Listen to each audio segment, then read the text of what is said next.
Du trägst die Hoffnung auch mit dir, es ist ein minimaler Grad zwischen heute einfach aufgeben und morgen wieder da sein. Es klingt so abgedroschen, Phrasen dreschen und doch da es die Wahrheit ist, wirst du morgen wieder aufstehen mit Tränen im Gesicht. Ich helfe dir nicht, indem ich frag, ob es dir heute besser geht. Ein kalter Blick, ein müdes Lächeln, bis man sich's eingesteht, allein zu gehen. Den Rest des Wegs davor wohl nicht gepasst hat.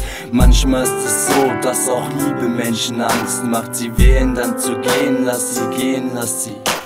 So ist halt das Leben, es gibt keine Garantie. Lächel drüber, steck es weg, auch wenn's noch schmerzt, okay.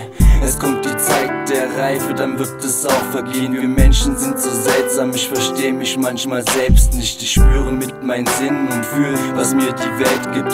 Rational betrachtet machen das von 3 in 2. Und du siehst, auf unserem Weg sind wir schon nicht mehr allein. Kein Weg ist zu weit, weit, weit, weit für dich. Kein Weg ist zu weit, weit, weit, weit. Kein Weg ist zu weit, weit, weit, weit für dich. Kein Weg ist zu weit, weit, weit.